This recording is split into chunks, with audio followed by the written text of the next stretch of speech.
guys, we're still looking at summary statistics, but now we're going to look at what they look like visually, not just number-wise. So we're going to be constructing box plots and interpreting the shape of distributions of data. So let's look at a little bit of vocabulary. There are two new things we're going to talk about, and the first one is the 5-number summary. The 5-number summary is something we use to describe data a lot.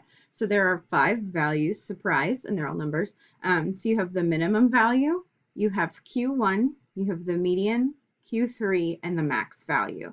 So those are the 5 numbers that they always are talking about when they ask for the 5-number summary. Remember, the median can be considered Q2 also. Now, with that 5-number summary, we can make a box plot. And you probably called these box and whisker plots back in the day because it's a box and then it has little lines coming out. So those are called the whiskers. And so again, you can see there's going to be the minimum, the Q1, the median, the Q3, and then the maximum. So we can visually see things like the interquartile range, and we'll also look at how we could plot an outlier on one of these graphs. So let's make a box plot.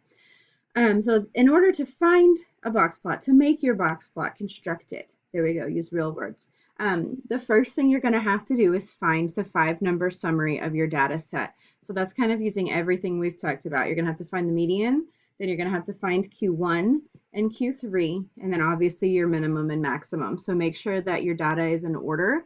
Probably the biggest thing here, I'll make a note. The data needs to be in order from least to greatest in order for you to find things like the median and the Q1 and Q3. Okay, then we're going to make a number line. You need to scale it appropriately, so try not to make it like wildly, off, like, start at 1 and then end up all your data points are at 50. Then you're going to look for outliers using the 1.5 times IQR rule. We're going to graph those outliers as dots. And then we're going to draw the boxes for Q1, Q3, and then the median. Okay, the lines only go to the smallest values that are not an outlier. So if we find that one of our values is an outlier, the line doesn't go to the outlier. It's just going to be a dot hanging out at the end. Okay, so I think this will make a lot more sense if we actually do it. So let us first do these things. So the first thing we need to do is find the 5-number summary for this set of data. Okay, the nice thing, it is in order. So we're like, great, awesome. I don't have to do anything there. So the next thing I need to do is find the median. Remember, you can find the median by counting up how many there are, adding 1 divided by 2. That'll tell you where the middle is, or just eyeball it. This is a pretty small data set, so I can see here that the median should be right here in the middle. Okay, which makes for this, okay, ooh, I wrote median. Median is going to end up being the average of these two values. So 15 plus 17 divided by 2 would be 16. So the median of my data set is 16. This guy over here is obviously your minimum. This guy is your maximum. And so now we're just looking for Q1 and Q3. So in order to find those, remember, we're just going to look at this first half of the data to find Q1, and we're going to find the median of that particular little set, the subset.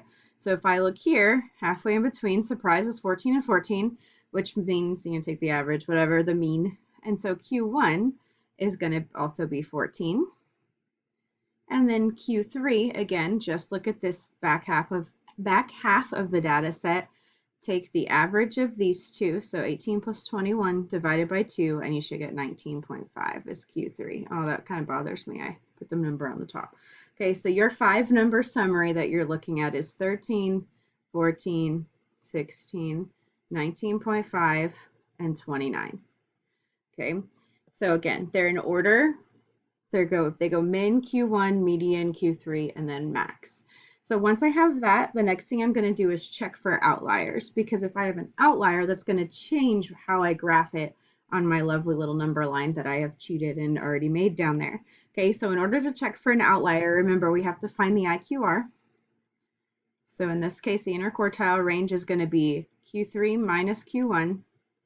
So that is 19.5 minus 14, which is 5.5. So in order to see if something is an outlier, we're going to use my lower bound and my upper bound. So for my lower, we're going to take my Q1 and subtract the IQR times 1.5. So 1.5 times 5.5.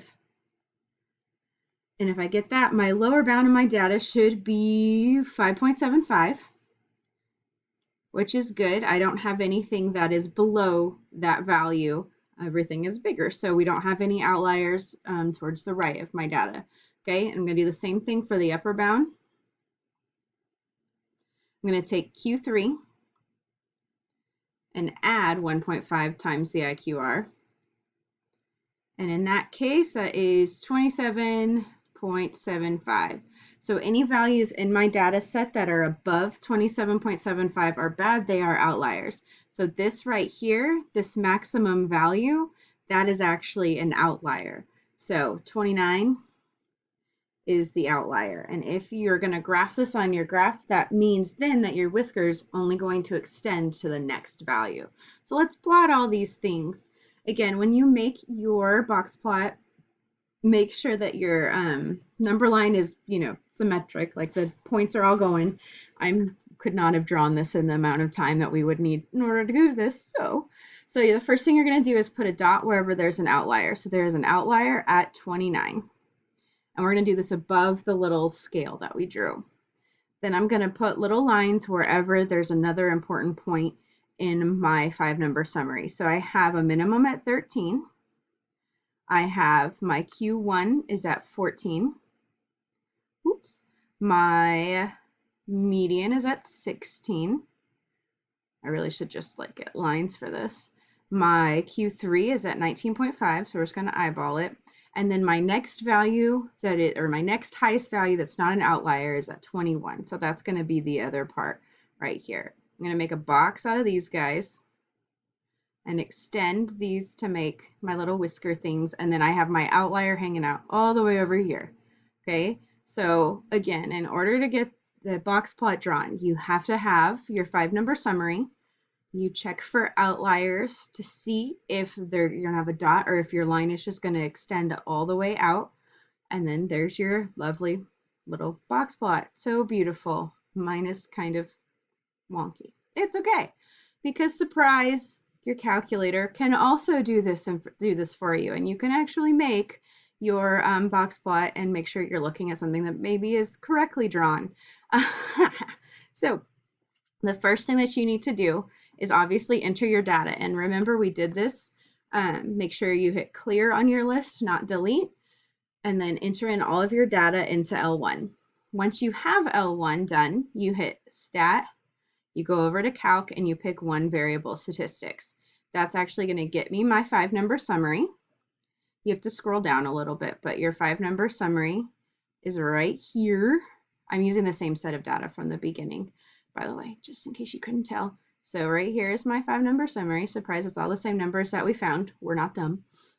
And then if you want to make a box plot out of it, all you do is you follow that set of instructions. So we've entered the data. Now we're going to go to stat plot, which is actually on second y equals. Okay, so if you see up in blue, it says stat plot. So second y equals.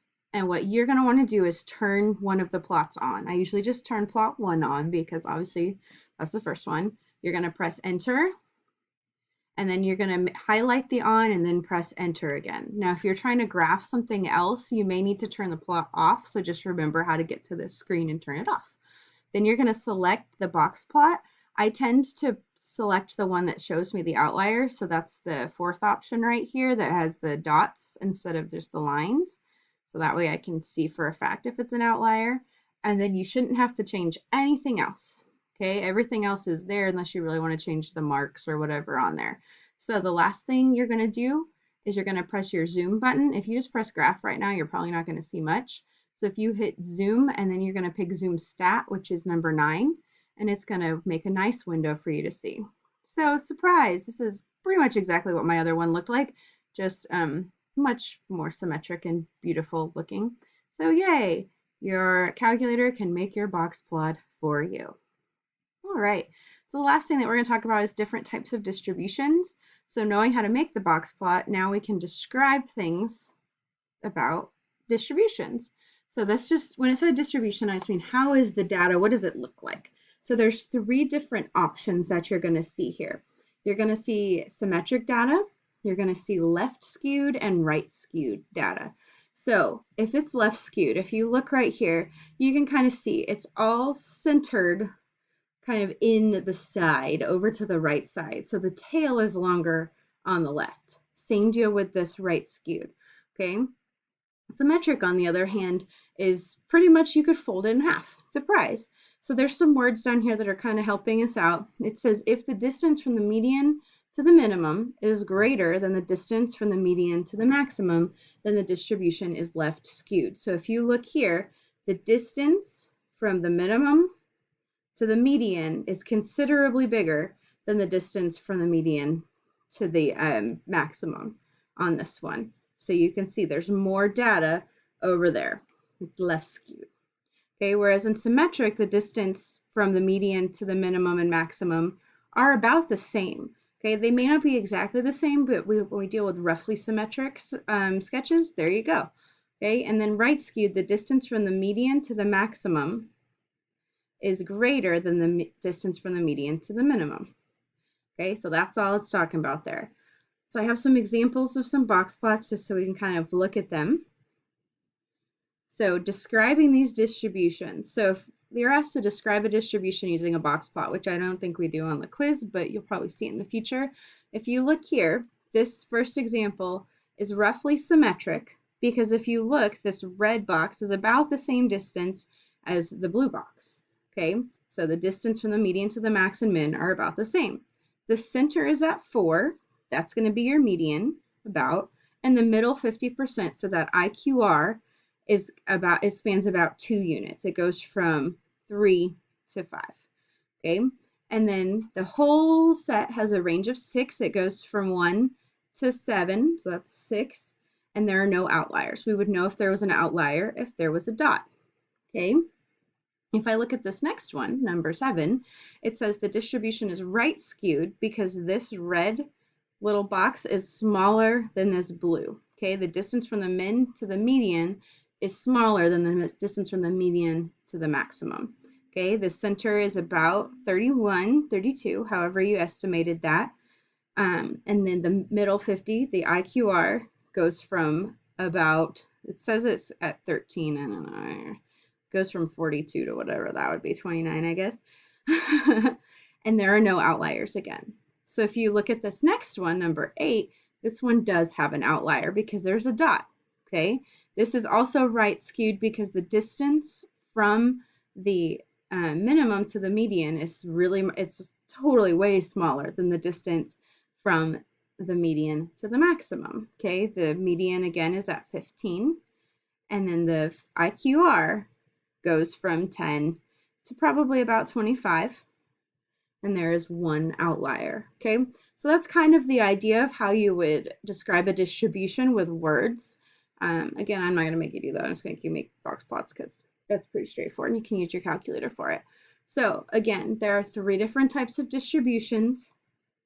Really, you can look at the pictures, or you can think about the distances from the mins to the medians and the medians to the maxes. And that's all I've got.